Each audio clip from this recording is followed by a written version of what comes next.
MG Trophy Championship is sponsored by College Motors, Rover MG specialists.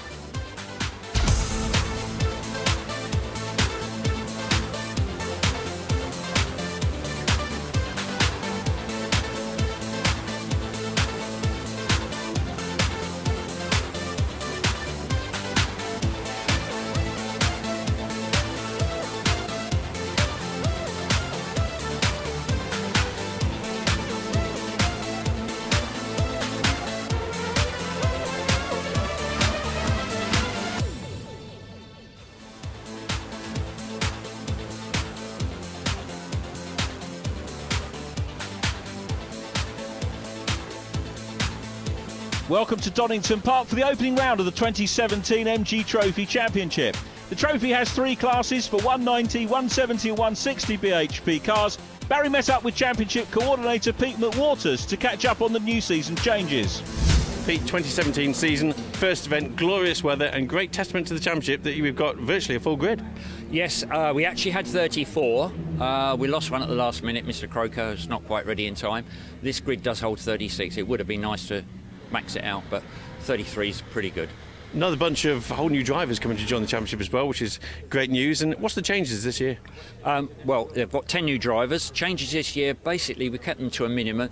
The 160, the basic Class C car, is now running on 16-inch wheels, the same as the 170 class.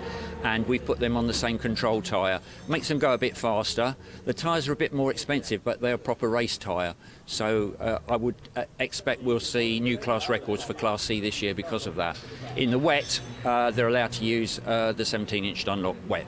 What we've decided, a lot of the guys in the class above will chuck tyres away before they're finished, and the guys in the budget class can pick up tyres sort of second-hand, if you like, so they get handed down. So we saw that as a bit of cost saving for some of the new guys. Simon, great to see you opening round of the 2017 MG Trophy Championship season, and as title sponsor of the programme from College Motors, just tell me first of all, how did you become involved? We became involved when Richard Marsh asked us to sponsor his car, and I wanted to turn around and do that because I want my young lad to turn around and come up and race in the trophies, which hopefully this season he's going to do. So we've sponsored, this will be the fourth year we've sponsored one of the rounds for the MG trophies. Just tell me a little bit more about what you do, area that you cover, and what you can supply. We do new and used parts for any MG or Rover. We're passionate for people to try and keep them on the road for people. You know, we all know and recognise cars are getting older. So the second-hand market for us is solely on the best parts we can to keep people's cars alive and on the road and keep the MG Rover name going as long as we can. And if people want to know a little bit more about you, is there a website you could visit? You can go to College Motors website and look up us there and either send us an email or give us a call, and we'll see what we can turn around and do to keep your car on the road. Ollie, no stranger to the grid and in fact the racing, but a whole new class for you. Our viewers are used to seeing in the MG Metro Cup, but now you've changed to this, so how come the change? I thought I'd just fancied a change really. I knew the trophies are quick and also very competitive, and it just felt like the right time to make the transition into the MG Trophy. So here we are. Qualifying went reasonably well. It's pretty much the first time I've driven the car, so qualifying was more of a test session really, but I think it's gone well. Qualified P7 in class out of 20, I think. So overall happy with it. Yeah, we'll see how the race goes. Will Payne, 2016 champion. Great to see you back on the grid again, but we've changed classes this season. Yeah, moved up a class to the 170s, 10 more brake horsepower to, yeah, it's going to be a lot more competitive, I think. Certainly one of the most competitive classes in this championship. You've been out of qualifying, how was that?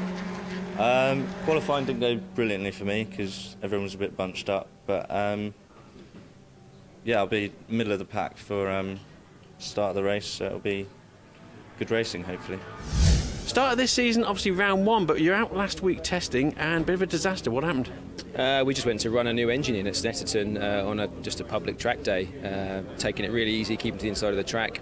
Hit a little patch of oil and just slid sideways into the sausage curbs at Snetterton. Anyone that races will know they're really high, and just flipped the car over, so we ended up with rolling 5 times and totally destroying the car. So season about to start, we've got less than 7 days to go till this event and no car. So it's amazing. I'm now looking at this shiny machine. So it's been a busy week.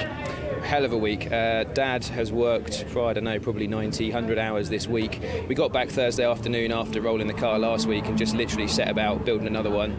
My cousin came down from Scotland as soon as he finished work Friday. My uncles were coming round helping welding. Everyone's just jumped on the car and helped us, and then my dad's been on it all week and turned out a fantastic car. I've just been out and qualied it 9th. First time I sat in the seat was quali, so absolutely great job, all of them.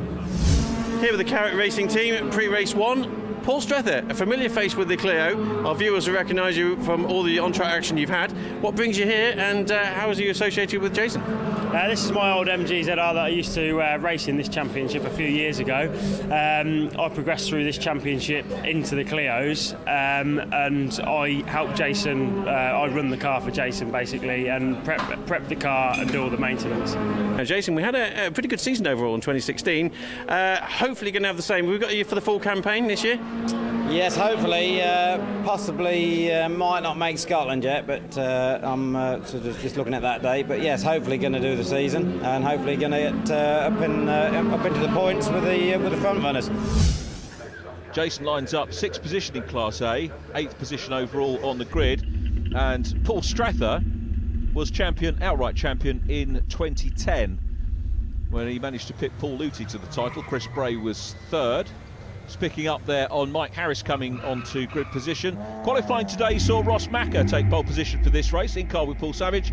Doug Cole 2nd, Graham Ross 3rd, Robbie Walker 4th, Gary Wetton 5th, Jack Roberts heading Class B from Paul Luty, Class C Matthew Turnbull from Andy Spencer. Lights out, we are College Motors MG Trophy Racing on board with Graham Ross from 3rd on the grid. Doug Cole in blue is trying the outside line down to Redgate, trying to outrun Ross Macker. He hasn't managed to outrun Ross. They've both had very good starts, and we're on board with Doug on that outside line. This is brave here.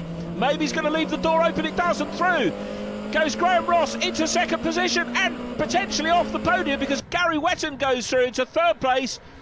Wetton into 3rd. A cracking start. We've got the orange sun shields of the Class A cars, the yellows headed by Jack Roberts.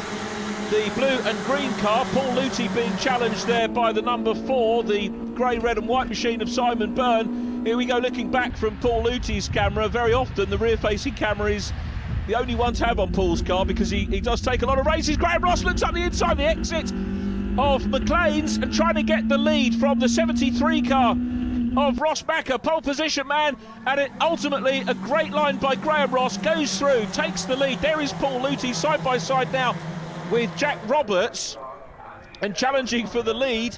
So the outright lead is a cracking battle, so too is Class B. I dare say Class C, the 160 brake horsepower drivers having a terrific race as well. Luty though can't quite make it stick, so he loses 2nd place as well. And that really punishment for Paul being brave and trying the outside line down into the Roberts chicane didn't work for him, and he's down into 3rd place.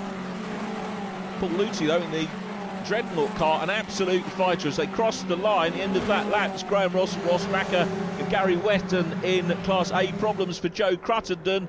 The 170s headed by Jack Roberts from Simon Byrne, with Paul Luty ahead of Andrew Rogerson. And a shout out from Andrew Rogerson, qualified 10th in class and up to 4th place already. Keep your eyes open for the white and black car with the fluorescent livery on it.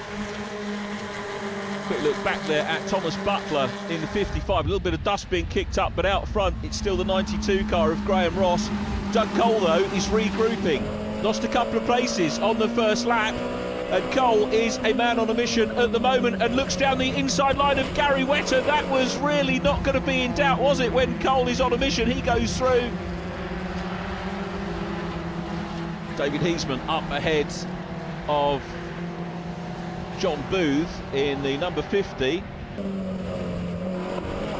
Both Class C runners. David qualified in 3rd, John Booth in 4th position. John Booth, incidentally, a good name in motorsport, because there were 2 Booths back in the day racing Formula Ford 1600, Butcher Booth and Brolly Booth. Anyway, I digress. We go back on board as the cars tick off another lap and head down in towards Redgate, on board with the reigning overall champion, looking at the outside line of Richard Marsh. So Will Payne getting stuck in. Some very experienced drivers here. Payne, 2nd year with us, won the 160 class last year. He's on the outside line, working hard, and I'm sure enjoying his experience of moving up. And this is the wonderful thing about this championship. For joining the 160 class, move up into the 170s, and then maybe into the 190 class. And of course, it's it's a ladder, so you can stay with the same people, enjoy the camaraderie and hospitality, friendship of the championship, but have a different racing experience, I guess, year on year. They'll move here by Simon Byrne on the outside line, and trying to come through there was Andrew Rogerson, back with the 88 car. That is James Cole. We've got an onboard camera with James. Here we are, as if by magic, coming out of Coppice down the exhibition straight.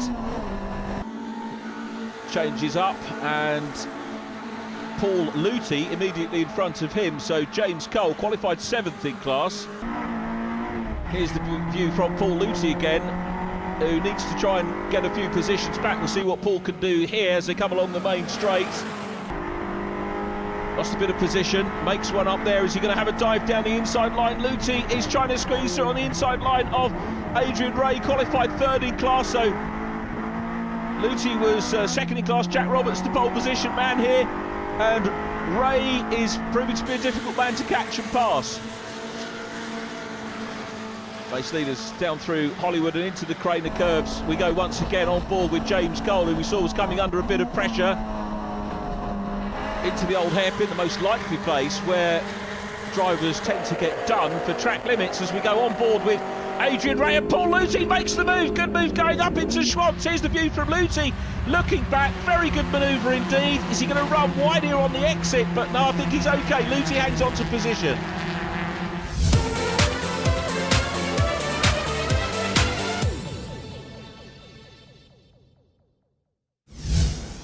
Sadly, problems for James Blake, who parks up, calls it a day. Someone who hasn't called it a day, though, is Paul Luty.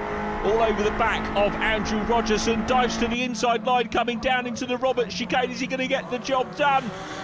Are they side by side? No, they're not. Rogerson was not defensive there in my book, and that was good driving from Rogerson. As you go defensive, you compromise your speed and maybe lose a bit of ground, but Rogerson didn't do so there. So Rogerson holds on. Here's the view looking back from Paul Luty. Adrian Ray, we saw Luty pass before the break, and Ray's getting back in the mix and tries the outside line here. Rogerson immediately in front. Where is Luty?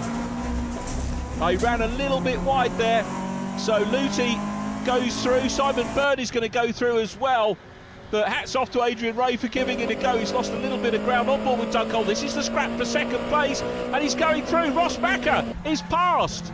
Ross Backer, who qualified on pole position, passed by Doug Cole. Doug was 4th at one stage, and now on a great recovery drive, he's up into 2nd place. His next target, therefore, is Graham Ross, the race leader, who's coming down to lap Joe Cruttenden. We saw have that moment earlier on. Joe running in Class C.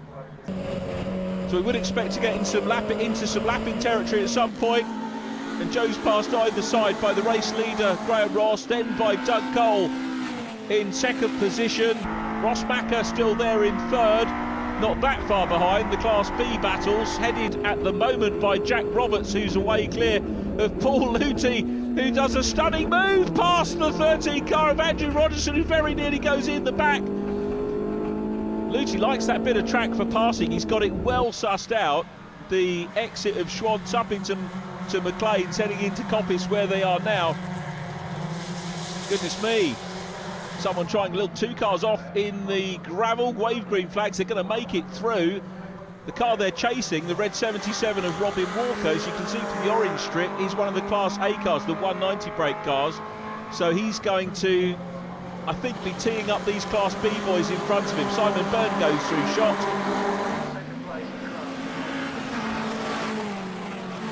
Some terrific racing going on. James Cole here is in the mix as well. And Cole trying to deal with Simon Byrne, thinking about that outside line at Redgate, but decides not to go wide. Grabs the apex on the inside, and a little bit wide from Byrne. Could lose momentum, and James Cole's going to try and squeeze through in the 88 car. Side by side down the Craners. That's the adrenaline rush that they all come to Donington Park for. Meanwhile, Paul Luty is still there at the head of this gaggle. Cole on the inside line. Byrne has to cede the place, and they're going to be looking in the mirrors. Someone's kicked up a little bit of dirt. Looking in the mirrors for this man, Robin Walker, the Class A machine, the 190. So along Starkies, this is Schwantz, then the right-hander round into McLean's. Keep your eyes on the 77 car. Simon Byrne got back in front of James Cole. Walker passes Cole. Walker now passes Byrne up the hill at the blind brow. And what a move by James Cole in the black and orange. Goes through, the door was open there. The work was done by Robin Walker. And James Cole had that sussed. He thought, I'll follow the Class A car through as the gap is there. Simon Byrne, though, we've already seen he's capable of coming back at him, although now we've got the 55 car of Tom Butler ahead of Simon Byrne, who clatters the curbs. So Byrne will have to regroup from that as we go back to the overall lead battle, Graham Ross, and it is a battle now because Doug Cole is very much on the case of closing down on him. Cole closing the gap, whether he's going to have enough time to completely catch and then of course work out how to pass the race leader is another matter, but either way I'm guessing a second position is not going to be too shabby in the opening of his championship defence. Here we go on board with Robin Walker, Adrian Ray immediately in front, the black and red car, the red machine of Walker goes through, makes a very neat pass indeed, and you can see Andrew Rogerson now immediately ahead, and ahead of him the black and yellow car of Paul Luty. Ollie Coles in 48, Andy Firth in 49. Now, flash of black behind, I think may well be the Class C leader, which is Matt Turnbull. Matt had some, it is indeed, because you've got the white visor on the car, the windshield sticker on the car, and Matt Turnbull is leading Class C, had a couple of second places last year, and he's running well here, had class pole, so could well be on his way to a class victory. As you go back to Robin Walker now chasing Paul Luty. Andrew Rogerson goes through, followed by James Cole and company still chasing hard. And James chasing Adrian Ray at the minute. Here's the view from Robin Walker, so Paul Luty will be passed here. This is for 7th place overall, and it means that Luty will no longer have a clear view, albeit a little bit in the distance, of Jack Roberts, who leads the class. Luty running second in Class B at the moment, and Robin Walker will try and close down on Jack Roberts, but he's running out of time to do that. Andrew Rogerson running third in Class B. Jason Burgess running well, he is in 4th position. Ross Macker immediately ahead of him, so Burgess having a good race, and then with a shout of the podium here as we go back on board with Doug Cole, who's caught the race leader. So Ross under pressure from Doug Cole, who's coming down the exhibition straight, goes wide. Cole, we know, he's not afraid to attack, looks at the outside line, lights ablaze from the chaser. That will not faze Graham Ross at all, but Cole is trying to go through. He's getting a little bit more momentum. He had a better run there out of the chicane, and they go side by side across the line, down in towards Redgate again. Here comes Cole, round the outside line, but Graham Ross doesn't want to cede the lead. On board again with Cole. Ross maintains the lead. Great side-by-side stuff down the straight and into Redgate. Problems and a retirement for John Booth, who is out of the race. Doug Cole's got to regroup and fight again. I think the onboard camera probably accentuates the gap. You can see it's 2 or 3 lengths there. So Cole has got a little bit more work to do to try and close up. Gianni Piccioni in car number 5, chasing Ollie Hood. Gianni moving up from the C class last year. So the club seeing a lot of drivers, using that Class C to come in and then move up, passing there Tim Martin in Class C are the race leaders. So we did say that we'd get into back marker traffic with some of those runners, and Doug Cole is having another look, but the way is blocked immediately in front unless he can side through on that. No, I thought he was going to go between the two, but Cole respects the fact that the race leader Graham Ross has got the line there. That was Paul Savage in the 23 car. They were passing, but Doug Cole again frustrated in his attempts to go past. The way was blocked by the back marker, but he respected that, so hats off to Doug Cole for doing that. As we pick up on Adam Jackson in car number 79. Jackson is running just in the top 10 at the moment in Class B. Gianni Piccioni ahead of him in 9th place in class, so those guys having a super race. William Payne in the mix as well as the 63 car. of Ollie Hood.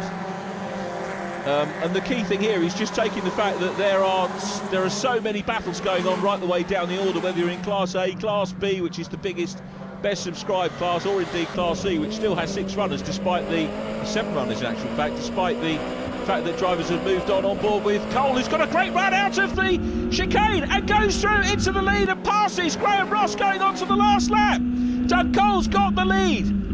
Now, did Ross miss a gear? Because, well, clearly we saw Doug Cole have a very good run out of the chicane a couple of laps back. Seems to have got that sorted out. Maybe that's where he's been focusing his efforts. It doesn't look like the 92 Graham Ross has slowed particularly, and he's still there in second place, but Doug Cole has got the lead. He was down in 4th place at one time in this race after the start and has chipped away, and that's the mark, of course, of a champion, class champion from last year. Graham Ross is going to chase back though. Ross we have already seen do some passing in this one, and he won't be afraid to do the same thing again. Doug Cole out front, it is close, and Graham Ross might have a look. The back markers could possibly come into play as well. Through past the back marker traffic they go. Graham Ross still chasing hard. Doug Cole, the race leader. Blue flags there for the slower cars. So coming down into the Robert chicane, we're going to see a move from the 92 car. Graham Ross, I think, momentarily thought about it, but was perhaps a little bit too far back. This is where Cole has been consistently quick. Comes out of the chicane, and we'll see the checkered flag to win round 1. The College Motors MG Trophy outright win goes to Doug Cole. Graham Ross is in second place. We're on board with Jason Burgess chasing Ross Macker. That was very close indeed for third place. An overall podium very nearly going the way of Jason Burgess, but ultimately with Ross Macker. Doug Cole, though, it is that takes the win here at Donington. Cole winning from Graham Ross, Ross Macker, Jason Burgess, Gary Wetton. Class B to Jack Roberts, Robin Walker next, Paul Luty second in B from Andrew Rogerson and Adrian Ray. 11th place goes to James Cole, then Tom Butler and Richard Marsh, William Payne, Gianni Piccioni from Adam Jackson and Ollie Hood, Andy Firth next from Patrick Booth. Ollie Coles in 20th, 21st goes to Class C winner Matt Turnbull, congratulations to him. Then Paul Savage and Mike Harris, Andy Spencer second in C, then Phil Tomlinson, Tony Jones third in Class C, David Heisman, Joe Cruttenden and Tim Martin completing the finishers, and Doug Cole is with Barry.